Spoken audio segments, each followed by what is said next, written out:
Hello, everyone. Welcome back to your favorite podcast. Me and my phenomenal co-host, Chris. We'll talk soccer, apparently. It's a world's game. Nuggets. What are we doing here? Well, Avs talk, Rockies talk, maybe some games. But stay here. We'll be right back.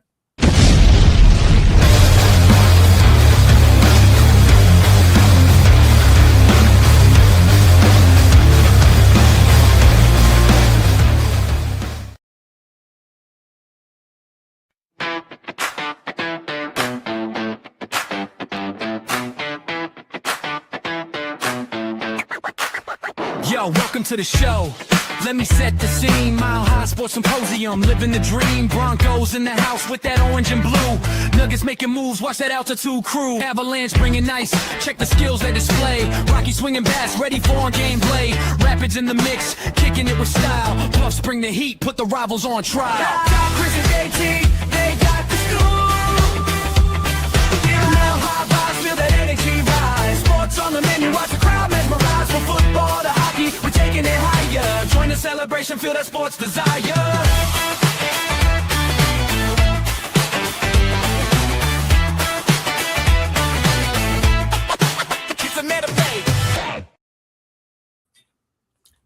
Boom!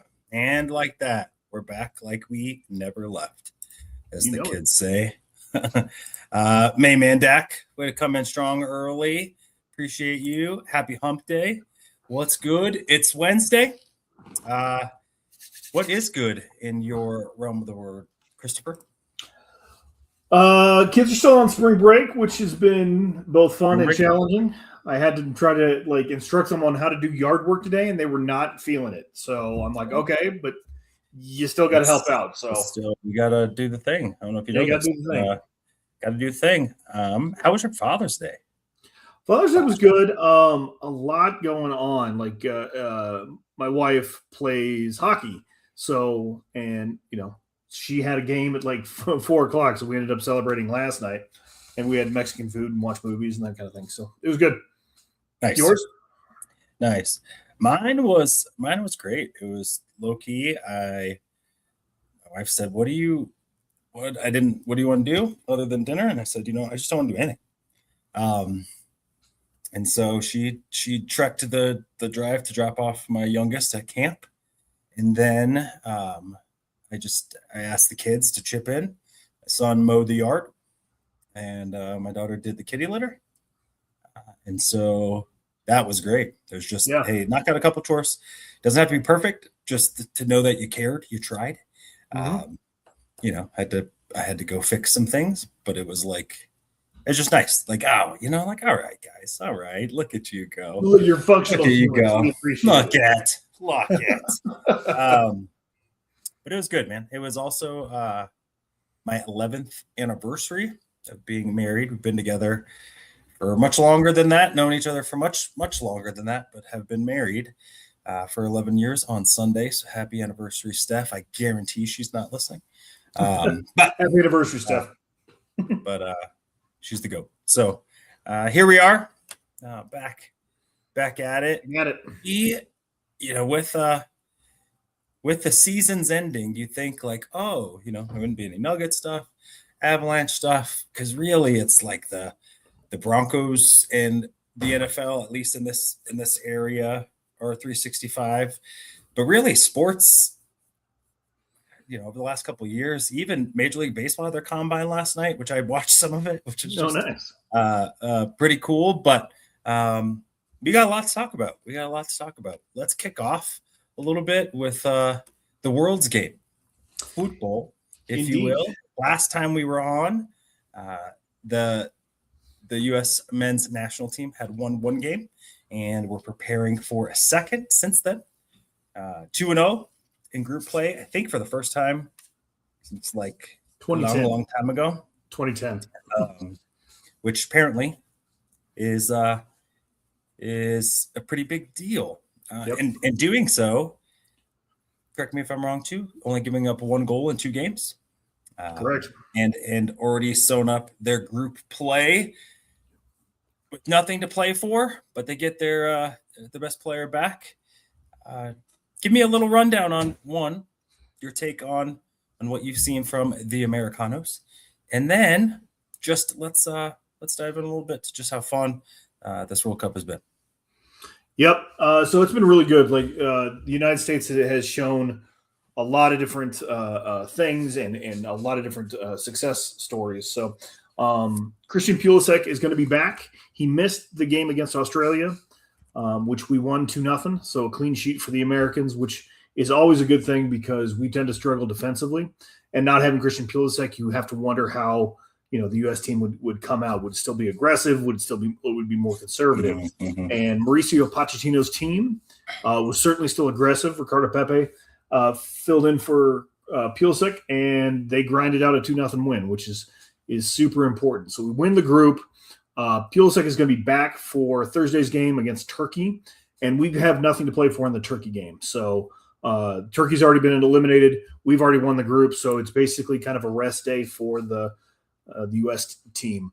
I do not expect to see any of the guys that got yellow cards. So Balogun, Tyler Adams, Chris Richards, those guys will probably be rested because we don't want them getting another yellow card because then they get suspended for the following game, which would be a problem, especially going into the knockout rounds.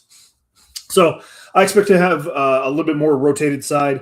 I think Pulisic is going to play probably 30 minutes, a half, something like that, just to get him back in the swing of things, and then he'll be sat, and we'll see how we do. So, what just to maybe not everyone's as dialed into the World Cup as hopefully they will be maybe after, but the field went from 32 to 48. I think that there was some skepticism about whether or not this would dilute the product. In my opinion, I think it's really created a lot more cool stories. And the competition has been, I would say, on par with where it's at. I don't think I've seen more lopsided games than I've seen maybe in the past. What's your take from, the field getting expanded and teams like, Cape Verde, Morocco getting in and, seeing some historic, first ever country goals and all those kind of things? Do you think that the expansion has been good for the game, or do you think it's hindered it a little bit? No, I think it's been good for the game. Getting these countries in to just get them more visibility is great, not only for the countries but for the players, because some of these players are not well-known players, and so when they get a national stage or an international stage at this point to kind of show what they can do, it breeds more interest, A, into the game, and B, into their clubs so they can maybe get seen. So I think it's been great. Dreamweaver in the comments, Messi is still the GOAT. That's another cool storyline. He set the now record for the most World Cup goals ever. I think he's at 16 now. So that's a very cool storyline for Messi because he is the GOAT. You've got a couple – I think you've got a couple contenders coming for that crown shortly, though. So Mbappe has looked good, and he plays for France, and Holland, who plays for Norway, is also, I hear, pretty good. So I heard Ronaldo wasn't liking the criticism, came back with a 2-goal effort. Yep. And so, those guys their names are intertwined no matter what, even though I'm a Messi guy. Do you know why Ronaldo doesn't clean his room? No, why? Because he ain't Messi. So there you go. I'm just saying. My kids are all Ronaldo. I don't know why. He's pretty. Messi's even just a better. Again, Ronaldo's pretty. Let's just call it what it is. That's He's true. Pretty. I mean, as a former pretty person myself, I can know what that would have been like. The burden is real. It's it's a crown. It's heavy. North there, I think obviously all of us concerned a little bit on the view of America, maybe outside, when you look at it in a political landscape or all those things. That said, it's been super cool to see people from across the globe enjoying American culture, right? Just like, seeing people from the Far East coming and gorging on gross American food and right. loving it. And so I think it's been pretty cool. It's been great to just see even for Mexico and Canada, repping out, seeing games in NFL stadiums, seeing the game last Friday in Seattle, which is, built to be loud. So getting NFL loud stadium at with the USA men's national team game, I just thought that was super cool. And then, the hydration breaks. Let's make sure we always mask player safety. No, it's monetized, not mask. It's monetized. It's monetized. Fantastic. That's right. We want you guys to be safe while you also watch this commercial for McDonald's. Right. Any last points to make as we kind of, all the heavyweights are still in, so no we're big Cinderellas yet, but a fun tournament nonetheless. Yeah. So we play after the Turkey game. The United States men's national team is going to play in San Francisco July 1st against the third place finisher, whoever that may be. It's one of 15 teams, so could be a lot of different teams. So it's kind of hard to speculate on what happens next. But yeah, again, great tournament. It was really fun to see the pictures of the Scotland fans taking over Little Havana in Miami, because I don't think they were ready for that. So, and it's very funny to see the mix of cultural flavors in a lot of different places. So I think it's just cool in general. Hopefully, right? It's that's what it's about. The I would hope, right? The point of the game is to really bring out the world, right? It is the world's game, for as much as we want to say the World Series or being world champs in the NBA or NFL. The NBA at least is and Major League Baseball are world-renowned games, but they are American, North American leagues, and this is a cool opportunity for towns like that, or for people across the globe to get to go see it. Yeah, watching the Aussies do their stuff in Seattle is just very cool, super cool. So nice job to tell. Hopefully we continue to show out. Yeah, hopefully we go a little further. So I think we're hoping for the momentum of the international game to take more of a foothold here in the United States. So we'll see what happens. Yeah, you'd think at some point we would have got there, but you know what? It's hard because I am raising. All my kids have played soccer, yet my son and that's not a sport necessarily that he's gravitating to more than others, but it's not that he's not. So let's hope the game catches up a little bit. But really quick, we're gonna go ahead and transition a bit. One, go like, subscribe, comment, algorithm stuff. If you aren't following the pod or the network, you should, because that's what good people do. Also, if you celebrated Father's Day, you probably did so with caffeine. Better way to get caffeine than Dubby. Okay, has all the stuff you don't want in there gone. Stuff you do want, good.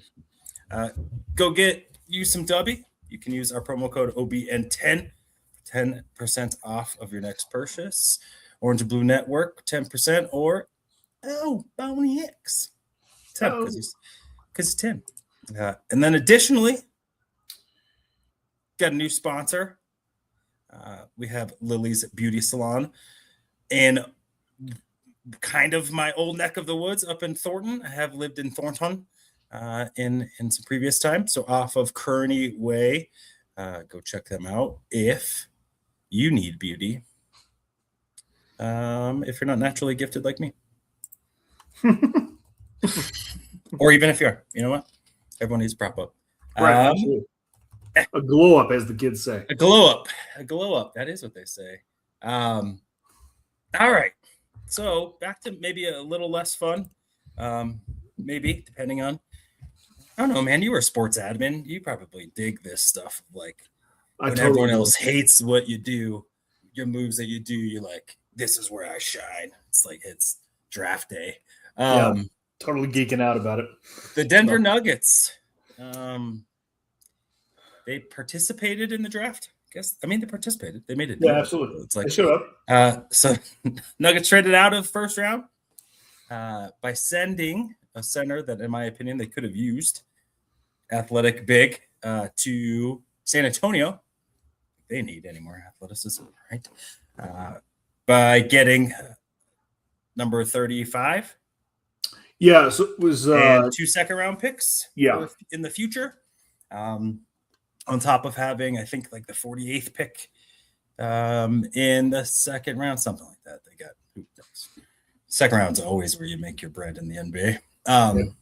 Nikola Jokic, Jalen Brunson. Anyway, but I think we understand what it is. One is to get some draft capital, probably to attach to some deals, maybe you hope, or it is to reduce your salary cap numbers when you sign guys onto the team. Whatever it may or may not be, we won't know until those picks are used, I think, about how you grade the trade. Was the likelihood that the 26th pick in the draft was going to be a game changer? Nope. That said, it's hard to get younger and more athletic when you don't select people that are younger and athletic. So, Chris, tell me why this is a good move. Well, so let's set the stage. The Nuggets had the 26th pick. Like you said, it probably was not going to get a game changer there out of the first round. And they were you saw the rumors yesterday where they were floating to try and move the 26th pick. So I think they were looking to move out of the 26th picks regardless. So moving back is not necessarily the worst thing ever. If you don't have a guy you like, then moving back and getting more trade capital is better. Like, I think the worst thing that could have happened last night is we said, all right, we're attaching this 26th pick and Zeke Najee's contract and shipping him to who cares for a future second round pick. I think that would have just been the worst idea. It's always not a great idea to say, okay, we're going to dump salary, and the only way we can do that is by throwing a first round pick along with the salary that we don't want. I think that always ends up with bad feels. So again, you try and do what the Thunder did. So if you're going to attach a deal that you're trying to get out of, it's better to say, here's 2 second round picks rather than a first round pick. Yep. Now that said, it's kind of disappointing because you nailed it. It's really hard to get younger, more athletic if you don't start taking these young athletes. Chris Sinak was still on the board last night. He's the Houston big guy that went right after our pick to the Celtics. So he was kind of interesting, but you weren't going to get a game changer necessarily there. I think the biggest thing from the draft last night was it went pretty chalky, and then the Swain pick to Chicago was interesting because it was kind of a reach. So, but again, like it sucks that we don't do anything, but at least we're doing, like, we don't make bad trades. Bad trades are better than, or no trades are better than bad trades, in my opinion. Yeah. There's a couple picks. Really, the ones that hurt were a couple picks right before the Nuggets win. I think there were some opportunities for the Nuggets to get better. I know that you said it was no story about Kroenke getting upset that the team was clapping. Their team's clapping over nothing. Yeah. Some people thought it was he was mad that they were clapping that a deal was made. In the end, what I think is the vibes aren't good. And for me, if the vibes aren't good, right, where he's frustrated that they're clapping at all or whatever that might be, things aren't copacetic. Something didn't work out maybe to the way that they would have wanted. I bet that they were trying to or have been on the hope of making another move. I really was hoping that Cameron Carr, who went at 24, got traded to the Lakers, was a lengthy scorer with, I think, like a 42.5-inch vert. Talk about young and athletic. That seems to fit the bill. But it absolutely is kind of watching everyone else at the pool swim while your team is just kind of sinking. And, I don't know. I'm trying to get out of this mindset a little bit on the doom scrolling kind of method of, well, everyone else is young and athletic. There's no way we can win anymore.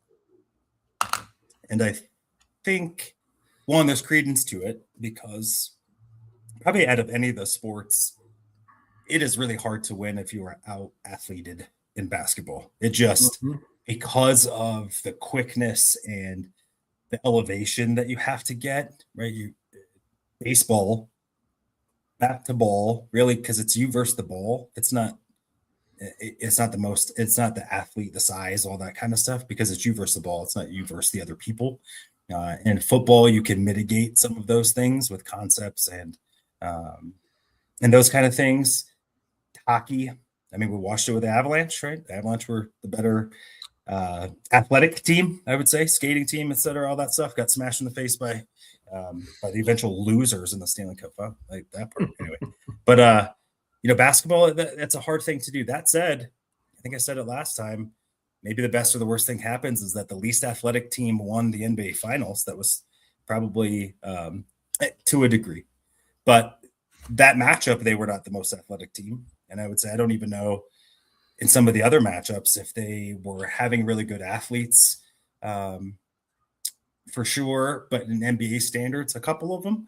And then you had some miscast. Their best player is me, which is good.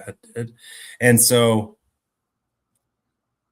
if the Nuggets are healthy, right, at the beginning of last season, when they were healthy, we didn't think they were too old. Nope. There wasn't, what, they can't win. We thought we're going to have 2 parades, man. We're going to have 2 parades. Especially at that first game when Aaron Gordon dropped like 50 or whatever it was. I mean, it was that why can't, oh my gosh, this is the most talented Nuggets team that we've ever had, probably, or at least definitely in the Jokic era. To 6 months later, this team is a whole bunch of grandpas and they can't play. They all got back issues, all of this stuff. I know a lot of it circles around Aaron Gordon's availability. I think if Aaron Gordon is available, this team is significantly different. He hasn't been. You usually don't get more healthy as you get older. But we are talking about professional athletes who can get world-class training and all that kind of stuff. So I also don't want to crap on it. And so maybe, just maybe, there is an opportunity for this team to be competitive. And I mean, to put themselves in a position to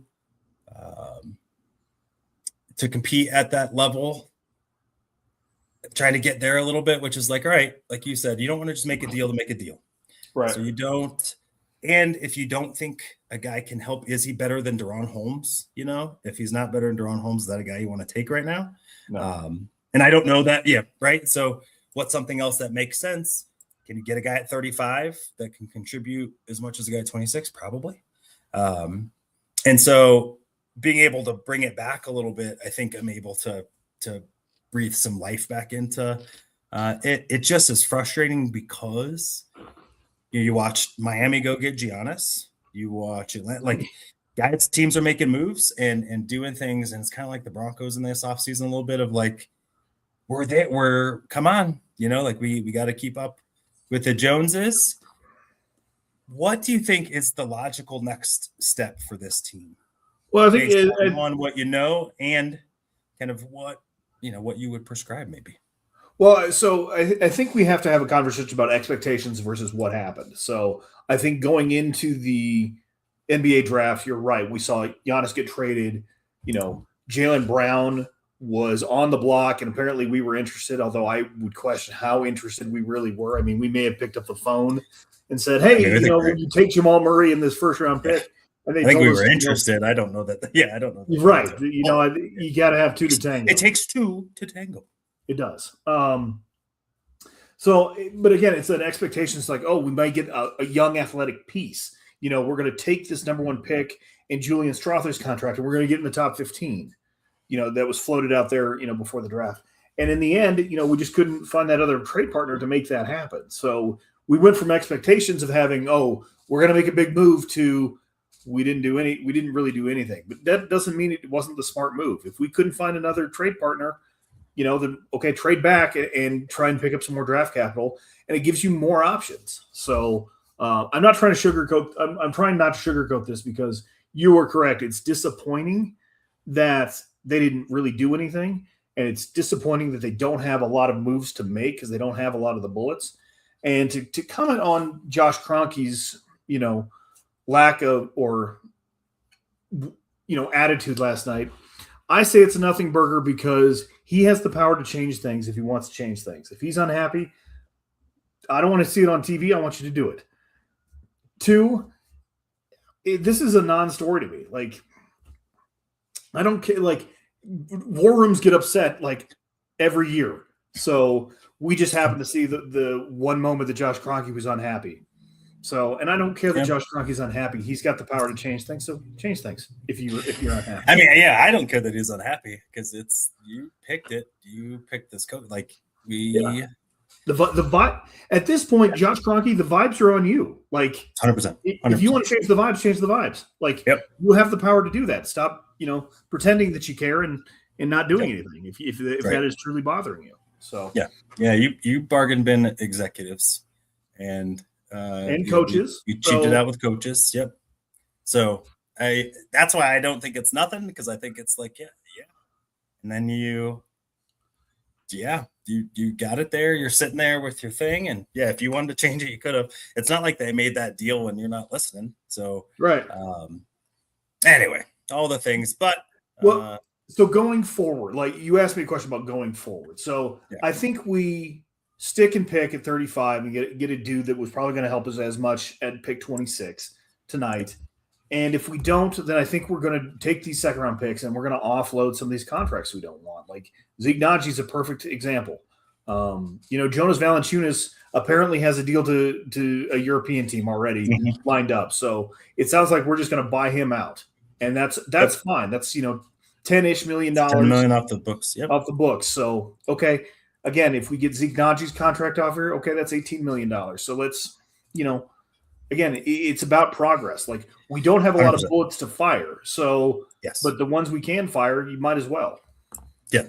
Yeah. And this kind of goes back to, kind of like the Broncos, right? And it was like, why aren't they doing anything? Well, what is there to, like, you have to have two to tango again, right? Yep. And so, and we aren't the Wizards or the Nets, this isn't, we finished third in the West. Yep. It's like this team is garbage. And so that part is the part of the fandom that I have to back out of just because I'm pissed about how it ended, right? Yeah. Like they mailed it in essentially. And, that's culture, that's whatever. It's also like, they were probably going to get smacked in the second round because when your guys aren't healthy, when your two best defenders and athletes aren't healthy and playing for you, you're probably not going to go that far. Yep. And so I think that when you have Nikola Jokic, I think to say we can't win another championship, I think is lazy. Is it likely? No. But look at Oklahoma City and San Antonio were probably the two best teams in the league this year. They didn't win it. And, San Antonio got gentlemen swept it by a team that hasn't won a championship in a long time. My only concern is the fact that I don't want this to become a Giannis situation where Milwaukee just gets comfortable running it back and running it back and running it back and running 100%. It back. So, but I would say in their defense, they just made moves that didn't work. Yeah. Right? It's super unfortunate about Dame getting hurt because I think that may have changed the trajectory. But 100%. That changed the entire thing. And then they're scrambling. You go get what's his face from Indiana. You get Kuzma. You're trying. They're trying to do stuff. It just when your plan A doesn't work and there isn't a rebound there, it's just. But good for them. They were able to make a deal to get out of it. One, I just don't think Nicola's going to want to go anywhere. That is the one saving grace is the fact that we have a superstar who doesn't care about being a superstar. Like he wants to come here, play basketball, and then go race horses in the offseason. Yep. Perfect. Yep. Love it. Yeah. It really is. And when you think about Giannis wants legacy, right? Like good for him. He should. But that's not what drives Nikola. And I think because of that, you have a shot because you also don't need this is the first year that they've had an all-star play next to him. And so, and we've had essentially, he's finished the top two in the MVP 6 consecutive years, was just mind-boggling. And so, looking at the who's left list, right? I mean, I think there's plenty of players here that you could get that can provide you with some. There, my humble estimation, where was my guy at? Let me get to the.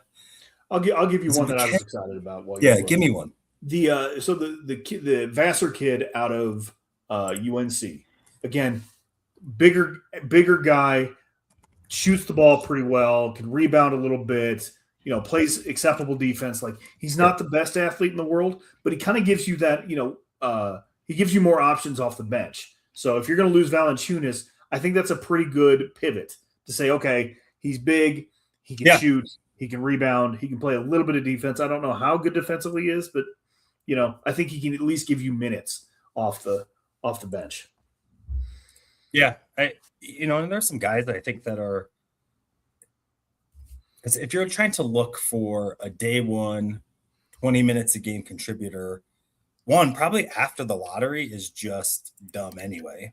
But for a team like this, they're not bad enough that you're going to get a guy that's going to be better than, right, as currently constructed, Julian Strawther even, right? And so to me, it's like, there are plenty of guys on there that are tweeners or whatever, but they're glue guys, right? They provide what Christian Brown used to provide, that I hope that he kind of gets back to, hopefully with some help and some things like that, since his contract is probably not movable. And so to me, it's why are we not emphasizing that, right? Like, we have guys that can put the ball in the bucket. We don't have guys necessarily that are going to fight tooth and nail through a screen or two screens, or and not that they wouldn't, but that isn't Nikola shouldn't, because he tries to fight through that screen. It's going to take him 10 minutes to get there. Right.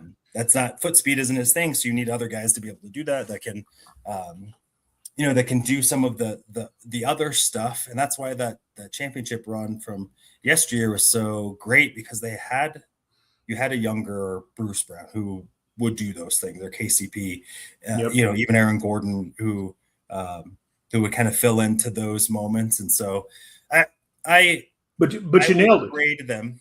You nailed it. The younger is the important part of 100%. That. We were younger than we are now. So now we have to kind of go back. The part is the healthy part, right? Like, it's J.K. Dobbins, right? It is the J.K. Dobbins. When J.K. Dobbins plays football, he is a top 5 running back in the NFL, running the ball, not catching, but running the ball. Yeah. Yards per carry average in the history of the NFL, he's top 5 yards per carry. But he's played less than 50% of the games in the NFL. So it's a little bit of like, if the Broncos went into without getting Jonah Coleman, why? Like, there's no data to tell you that anything will be different. Freak injuries or not, blah, blah, blah. So now I think the same thing is when Aaron Gordon, right, when this team was healthy, they were a top whatever team. Because I actually think early on they were really good defensively before the injuries mounted. That said, Peyton Watson has never been healthy through a season.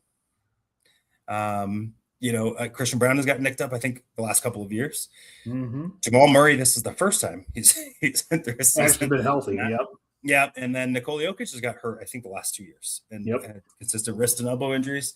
And so, to me, it has more to do with the injury part than the old part. I think 31, 30, like, they're still good athletes, and they're still young enough to do that. The question to me has been, at least for a while, is, and I joked about it a few, why are they not knocking down the Broncos' door and saying, how do we do what you're doing to keep our guys from being hurt or to reduce injury risk? If you're not going to spend money on your front office, or you're spending it on your training program, or like, how is that not a no-brainer? Because that's not a $10 million executive or head coach. That's, a couple $1 million into equipment and all that stuff. So give me here or there, but I think there's other moves. I will grade them again when they get out, but it definitely was disappointing, because you hope. The draft always brings hope, regardless of what sport it is. Mm-hmm. And it was an opportunity that I think they missed on, whether that was futility or they didn't have another trade partner. And you know what? If they didn't have another trade partner, that's a miss, because they couldn't get a deal done. But sometimes, like you said, some of the best deals you make are the ones you don't make. So, speaking of teams making waves-ish, not really. My Colorado Rockies. before last night's game had the same amount of wins as the Boston Red Sox at this point, which just saying. They did lose last night. Rubber match going on right now, which is not going great. 6-3 in favor of the Bostonians. That said, maybe to bring everyone back a little bit. So Mickey Monia came back to the Major League roster.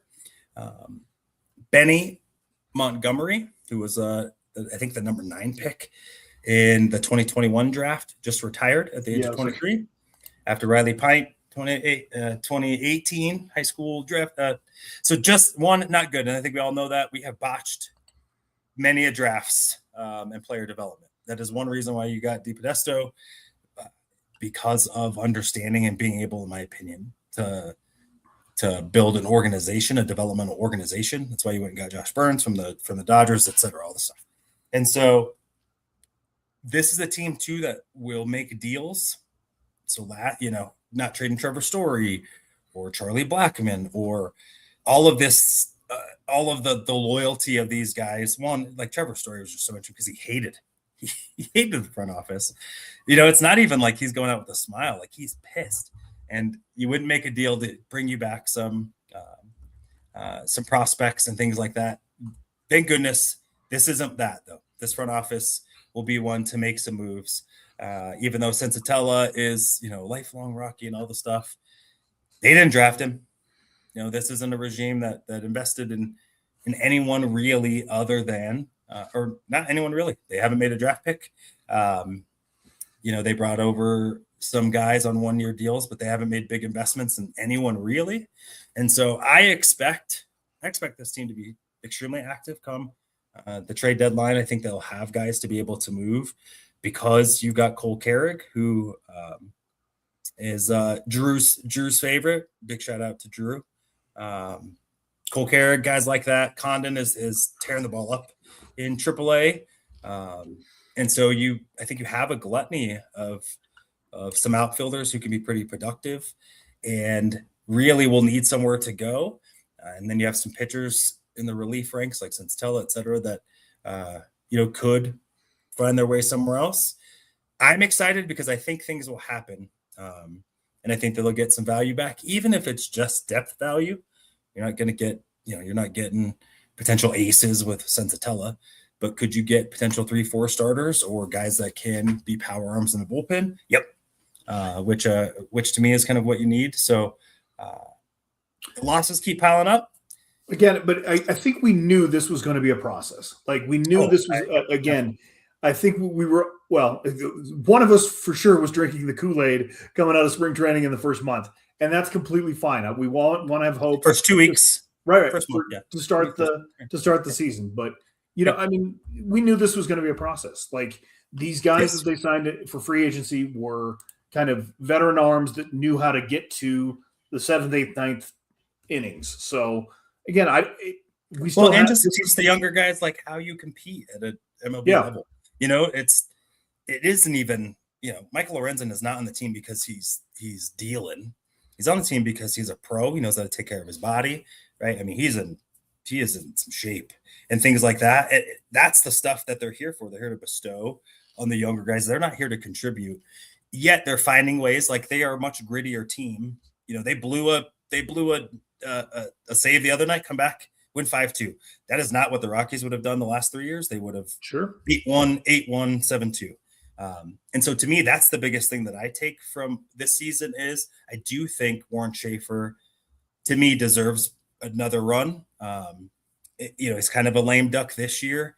He gets it. And I think he's able to get, them winning this many games at this point in time is an overachievement, in my opinion, based on essentially having the same roster as last year. Yeah. You added a couple things here, but nothing that anyone else really wanted. Yeah, you're getting wins at a much more improved pace and just competitive baseball and guys starting to develop. And so I'm excited for that because I think that's maybe a little bit earlier. The draft here coming up in a couple of weeks, I think will really give us a good understanding too about how far away they think the Rockies are. Are you taking a college prospect that ideally is going to be able to hit the major leagues faster, or are you going to take the best player, even if that's a high school kid, which the Rockies have not had a ton of success with early round high schoolers. I think Trevor Story is probably the last. And so right. a lot there to digest, but I'm excited about it. I think this will be a really cool deadline. I think DiPodesto, I think he'll want to make his mark. And I think I think we'll see some more deals at this major league end than we've seen probably since 17 or 18, when the Rockies were buyers. And so, which we've been calling for forever is I hope they don't give up on to some of the younger pieces. Like, I really want Hunter Goodman to be here. Like, I want to build on him. Like, I know he's been thrown in rumors, and as good as Antonio Sensalala has been playing this year, like, I'm very much okay moving him for a piece. Same with Mickey Moniak, but like Hunter Goodman, I'd like to see him here, because I still think he's young enough to kind of develop it and be kind of a foundational piece. Yeah. I think Hunter Goodman stays. I think Cole Carrick stays. Tovar probably stays, even though he's having a rough year. I think TJ Rumfield is probably your first baseman for the next bit, and then I think everyone around that. The cool part or interesting part is like Jake McCarthy, was really kind of started to play like the early prospect that he was. Mickey Moniak used to be the number one overall pick in the draft. But those guys are probably outside the Rockies window, which is kind of cool. They're 27, 28. They're younger still, so I think they have some value in being able to move on from there. You got a guy like Kyle Karros who's starting to really play better. But a guy too, to be honest with you, that Charlie Condon is a better prospect than Kyle Karros, which is cool to be able to say, like, there's going to be guys that are pushing guys that probably could be quality major league players out, because that hasn't been the case for some time. Where, you know what, you got Jackson Holiday, who's probably, is going to make his MLB debut next year. I would bet at some point in time, and once he gets to the league and finds a position, he's not going anywhere with star power. Him and Condon. You got Hunter Goodman and Cole Carrick. I think you mean Ethan Holiday, right? Ethan Holiday, not Jackson. No, Jackson. Sorry, Jackson's a Baltimore. Yeah, Baltimore Oriole. Bird things. While we were talking, just so we were aware, the Rockies have scored 2 runs, and now only down 6-5 in the bottom of the 7th. I was supposed to be there for a work thing, but my daughter got sick, so I'm not there. But you're here anyway, which is just as good for the soul, for sure. Let's move to maybe even a little bit more of a dramatic off-season discussion point. So the Colorado Avalanche, the Ball Arena, it's interesting how their timeline has really kind of merged at the same time. Same ownership group. You got the best player in the world. We're only one championship. What are we doing here? All the same things. But I think, in my opinion, probably much closer to being a championship team than needing a rebuild than the Nuggets. One name that's come up quite a bit now in potential moves, Valeri Nichushkin, who's has come up a bit, which one would make sense, but part of it being a little bit is like that. It's a weird name because he's not young.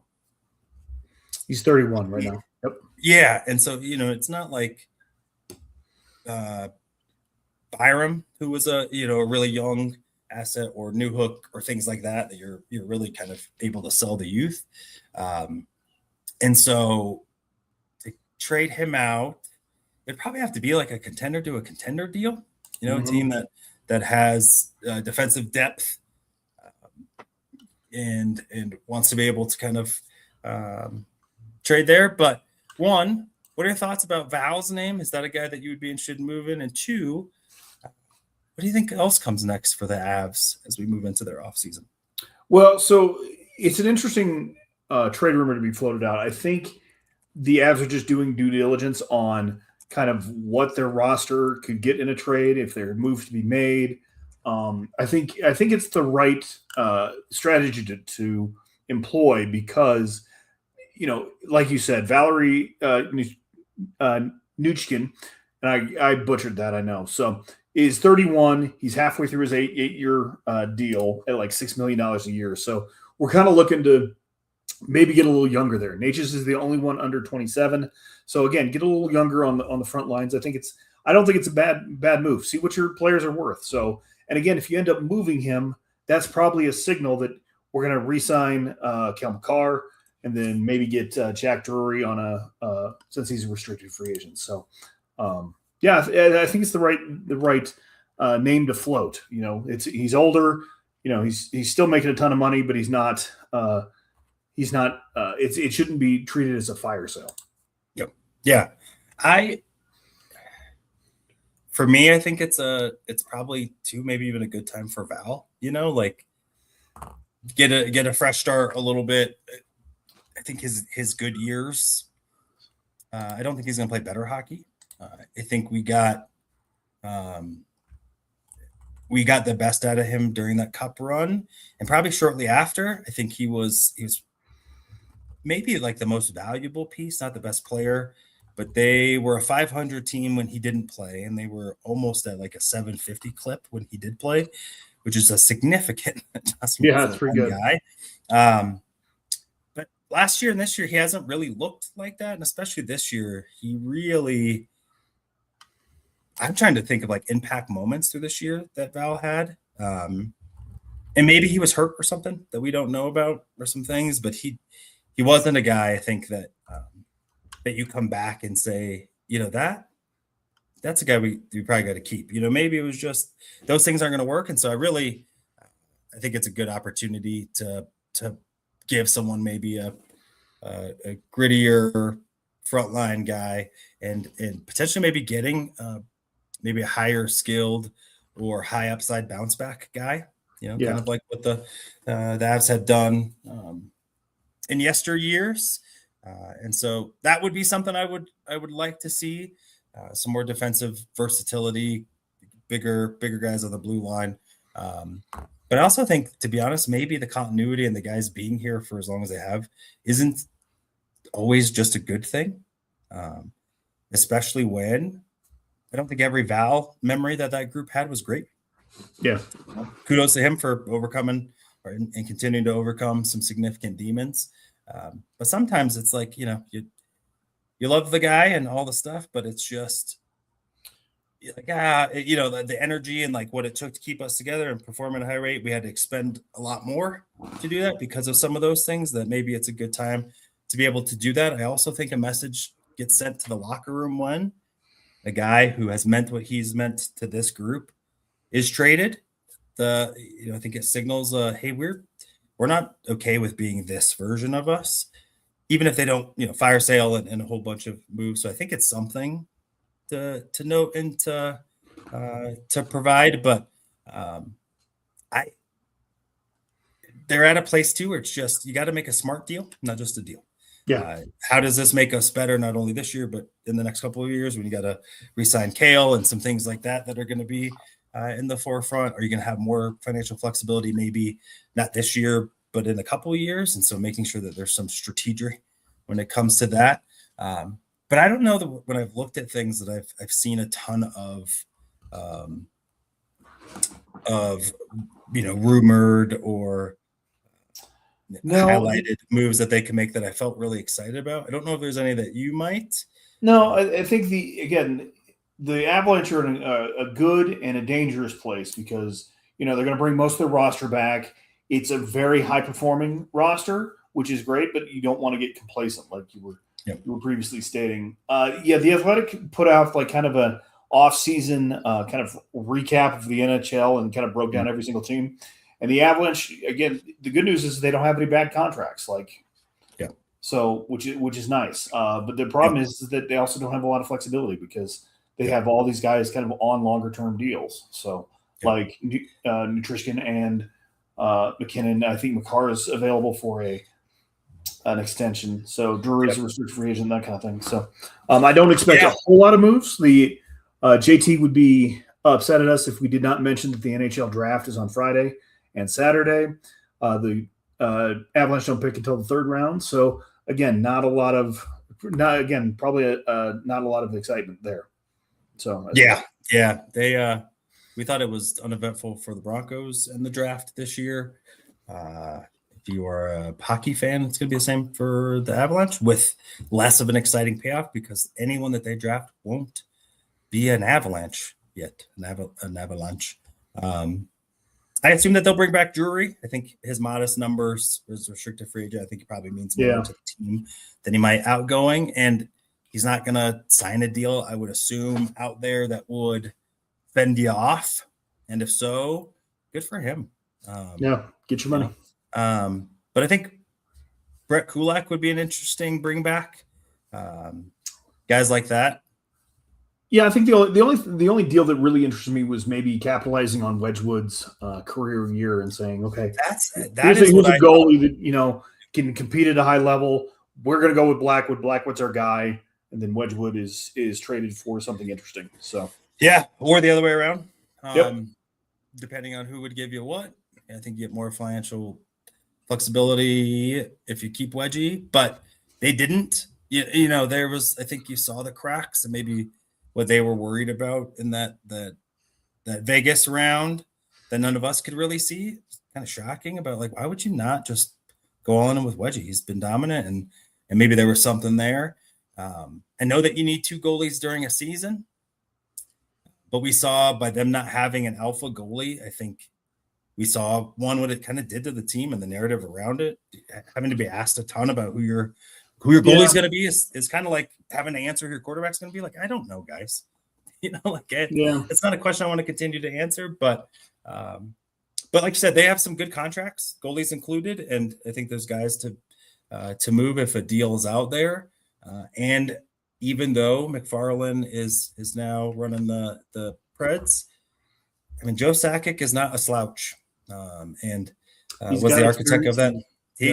And he was the reason why this Avalanche team won the Stanley Cup in yesteryear, and so and Joe will trust. I have no doubt that he'll make some moves. I've heard at least a few radio personalities, etc., say that the word out there is when Joe calls, don't answer, because he is a deal getter. The Super Joe stuff. That nice guy crap apparently works, and he'll get some deals done. So, I'm not excited about that NHL draft. One, because I can't pronounce most names. Two, not really going to be things to help out, but they do need some asset collection because it's hard to make deals when you don't have anything to trade. Yep. All right, sir. So as we hit the tail end of our shizzo. Yep. How would you like to finish us out? You want to play a game? Let's do it. Okay. All right. Well, this game is called 20-0. You guys have probably to play a game. You guys have probably all seen the 82-0, where you're trying to build the best team as humanly possible out of 5. Basketball, this is the football version. So let me see if I can get this going. So, all right, let me got to share the screen. While you're doing that, the Rockies are tied at 6 with Boston. That's not true. Stop lying to people. Just put a 3 spot up in the 7th, so go Rocks. All right. So I am now sharing my screen. Can you see it? No, I am. Okay. Let me get the comments part, move them a little bit. All right. Oh, there we go. Okay. All right. We're gonna play. We're gonna build classic with the stats visible. Maybe a little later we'll do Gridiron IQ where stats stay hidden, so we got a no ball. So we're gonna do offense only just because we're at the tail end, so we want to make it a little quicker. So play classic. We're gonna do all teams, prime only. Start the game. Okay, so what happens is we're gonna spin a team and then the era, and then we're gonna be able to pick 6 offensive players: quarterback, running back, wide receivers, tight end, and then a flex. All right, we got the LA Chargers in 1999 to 2005.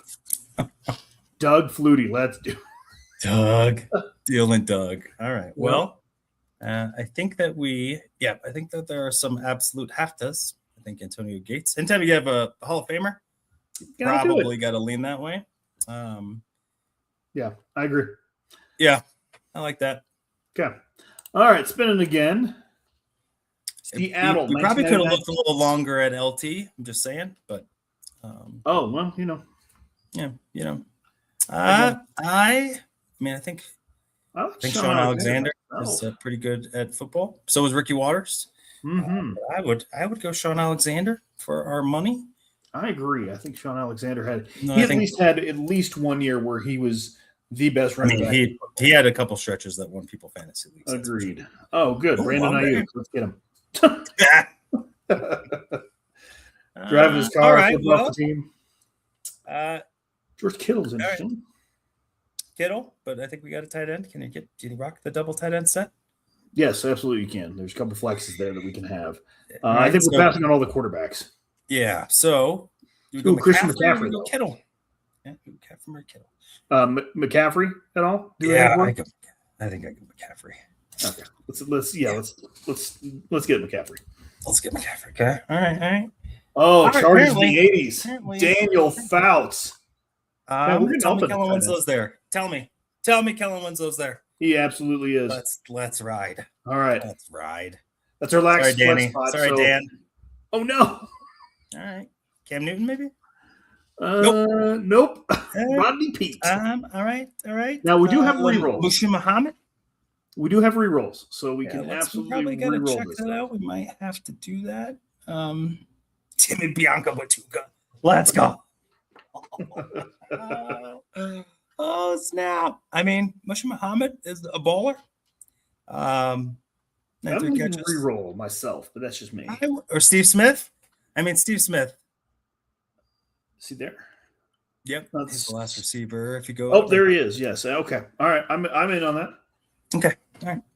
And then we'll save it for the quarterback. Yeah. Speaking like this. Right? Are you telling me you don't want Josh Freeman? What? Jeff Garcia. State's finest. Jeff Garcia, by the way, everything I heard, a-hole. Absolute a-hole. Dang it, work done. Okay, we could have done something with that. Really, because we only need, where are we at? Just quarterback, huh? Yep. Nope. Yep. Okay. All right, reroll it is. All right. Ernest. Be kind. Oh, no. Your favorite and mine. Let's go, Jay. Let's go, Jay. Fire up that SIG. I'm telling you, man, though, if there's a guy that could get Kellen Winslow to, he'd get it there. Okay. Yep. So 18-2, though? Dang. All right. Not bad. Overall, 97? That's not. Held us back. What do you think? I think it's good. Maybe if we'd taken Dan Fouts here, would have been able to get another flex, but I still love Kellen Winslow. You want to do one more? Let's do one more. Let's get one more. Okay, one more. One more for the kids. Cincinnati. Boomer Esiason, love you.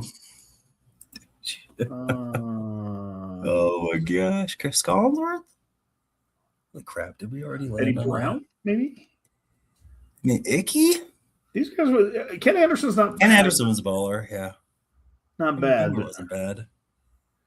Yeah, I guess we're gonna go with the UNLV's finest. Yeah. Let's shuffle, baby. Let's shuffle. Yeah. All right. LA Rams.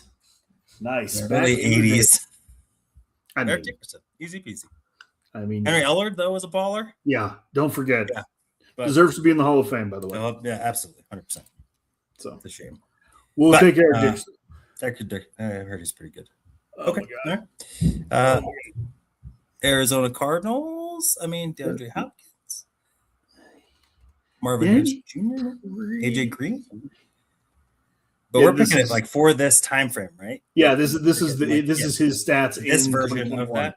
Yeah. Okay. Trey McBride. Ooh, Trey McBride. I do like that. I think that's ours. Yeah. Yeah, look at 126 catches. Let's go for more than Charges. The Charges. Do we not mess around and take a quarterback this time? I like messing around, but I mean, I do too. I mean, a little bit. Northern Colorado's finest. Hey, hold Hey. on for the home. Antonio Gates, though. Antonio Gates is a goat. Yeah. I don't know if I really want Philip Rivers to be my guy. Yeah. And if we get a reroll, especially if we get a reroll. Yeah, let's do it. Take Gates. Let's okay. do it. Yeah. Come on. All right. Rams. All right. Mark Bulger.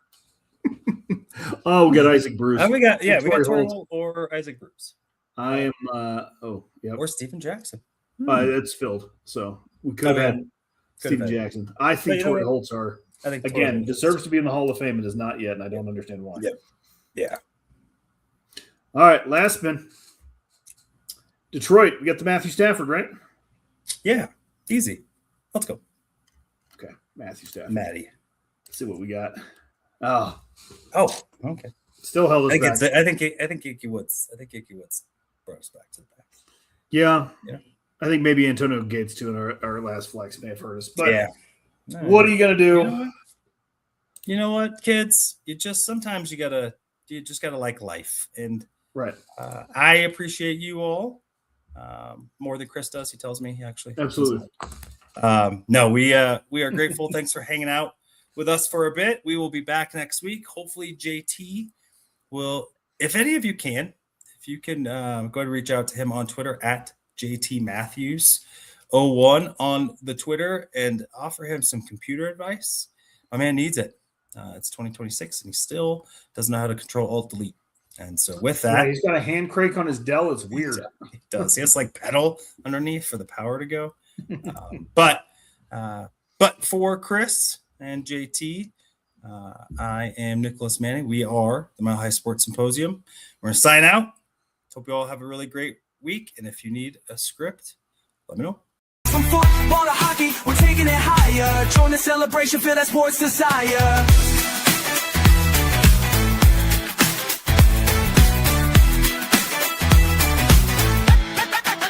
So grab your crew, let's hit the show. My High Sports Symposium, let the good times flow.